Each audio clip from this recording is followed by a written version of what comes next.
What's up, dudes? It's Max Scoville and Zach Miner here for Rev 3 Games, and we got a chance to play Tony Hawk Pro Skater HD. Yeah, we did.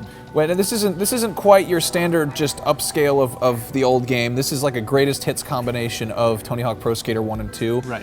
They put it into a new engine, and the graphics all look really good, really nice and modern, but it plays pretty much like the old games did. Yeah, almost identical to how the old games played, which is a little bit tricky when you're going back to it after not playing it for 10, 15 years.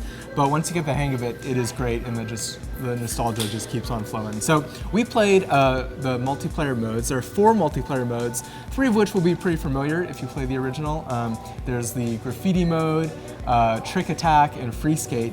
And then the new mode is the big head elimination. I like this one. Yeah. You basically have to skate around and just can keep doing tricks, because otherwise your head will explode. Your head is like constantly inflating, and you have to kind of like maintain this flow of tricks. Right. And when your head explodes, it's not like your typical head explosion, because confetti comes out. Because I guess that's a less violent alternative to blood shooting everywhere. What's interesting, and this should be noted, is that everyone wants to know about characters. One character that's sort of a character is you can play as your Xbox Live avatar, which is kind of weird. Looks a little bit out of place. I kind of dig it. Yeah. But what's funny is there's like weird rules about violence towards avatars. So during the big head elimination, they have a balloon. So you're playing as an avatar skating around with a balloon, which is gradually inflating, and when it pops, you just fall over. Yeah, but I didn't know that going in, and I haven't played a ton of games that use the avatar. It's pretty cool. It's cool, man. And we were talking about there's probably going to be some restrictions. If you have like the Gears of War Lancer, that's probably not going to carry over. Yeah, there might be some licensing issues there, but you will be able to kind of create your own custom characters that way. There's no like proper character creation, and there's no like customization of skateboards. I know some people asked about that. There's also no level editor. So there's, obviously some features have been left out, but there is a lot of familiar stuff. Yeah, as far as characters go, there's obviously Tony Hawk.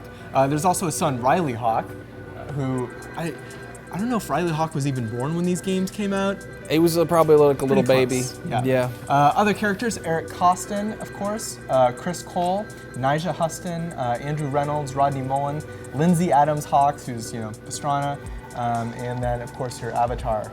And then as far as the levels go, there's a warehouse, of course, the mall, the hangar, School 2, Marseille, Downhill Jam, and Venice Beach. So, a lot of the favorites from 1 and 2. Everyone's asking if Spider-Man's going to be back. There's no official word on that, but it seems like they maybe are sitting on it because Activision obviously still has the rights to Spider-Man, and a new movie just came out, so it'd be stupid not to do that. I know they have the classic model of Tony Hawk from the old games, who is very much not in HD, which is kind of funny to see. Yeah. I dig that.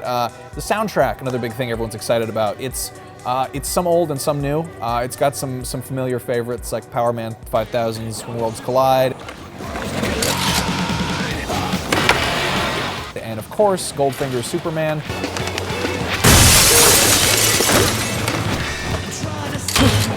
So you're gonna hear some stuff you know and some stuff you don't know, but it seems like they're trying to be pretty faithful to the originals. Oh my God, yeah. And as far as the single player goes, the career mode is still intact. They've changed out the hidden videotapes for hidden DVDs, which is because we're in the future now. Yeah, exactly. There's also a map that you can pull up on the pause screen. It shows you the location of the skate letters and the hidden DVD and stuff like that. Overall, it's just the perfect nostalgia game. I played this so much, and although I was terrible for the first 30 minutes because it is unforgiving and it does control like it used to. One thing to note, manuals are of course in there, but I kept trying to do the revert to manual, which is how you chain together like, vertical tricks. So that was not in Tony Hawk until Tony Hawk 3, the revert. So it's not in any of these levels. But as we reported on the Detoid show, the Tony Hawk Pro Skater 3 DLC is coming with levels from Tony Hawk. It's going to include airport, don't worry. It's going to include the airport, of course. It's also going to include the revert. So like this totally new gameplay mechanic is going to be bundled with these levels, but you will not be able to use it on the old levels. Yeah, which is because the old levels weren't designed for these tricks, so they wanted to keep it kind of classic. Yeah. That's going to be $5 separate. Yeah. The whole game is 1,200 Microsoft points. Yep. That's coming out. When's that coming out? It comes out on XBLA on July 18th, and it's going to come out on the PlayStation Network just a couple weeks after. They haven't said exactly, but they've said shortly after the Xbox release. That's pretty cool. It's pretty good, man. If you played the originals at all and you loved them, this is definitely going to be worth the money. We're going to have a review right here on Rev3 Games, so make sure you are subscribed for that.